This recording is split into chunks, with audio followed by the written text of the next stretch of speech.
It was nearly 2 years ago today the Las Vegas Strip was shut down due to the COVID-19 outbreak. Governor Sisolak forcing casinos, bars, and dine-in restaurants to close to slow the initial spread. It was a sight we had never seen before. The always bustling streets of the Strip empty. Casinos and hotels forced to shut down. Thousands of workers forced to find other work or just simply stay home.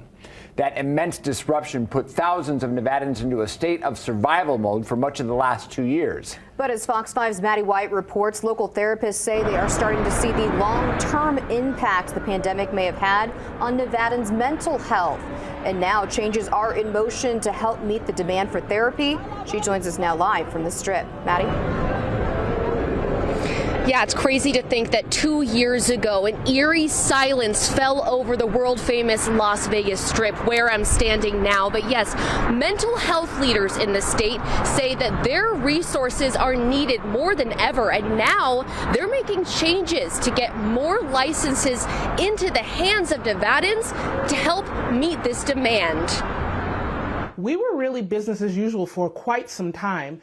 It wasn't until recently, maybe in the last 5 months or so, that we started getting a lot of influx of people that COVID was the specific reason they were coming. We've had the earthquake. Now the tsunami is about to hit. I think that when there's a large-scale crisis, the residual effects tend to be for years on end. But if you've had trouble finding a mental health clinician that meets your needs, you're not alone. Dr. Sheldon Jacobs says Nevada ranks close to last in the counselor-to-patient ratio. Our numbers are kind of like much lower compared to other states when it comes to resources, when it comes to just even the number of counselors per capita. That's why he and his board put changes in motion to streamline the process for clinicians to get licensed in Nevada. Jacobs sits on the board that oversees all the licensees in the state of Nevada. One of the issues that for a long period of time is that it's been hard for for licensees from other states to get licensed in our state because of the process. So sometimes it takes a long time. It took 6 months back when DANDY-FRALICK got hers. It's a barrier because then people don't have any certainty. But now Jacobs State Board is working on changing some of their regulations by moving paperwork submissions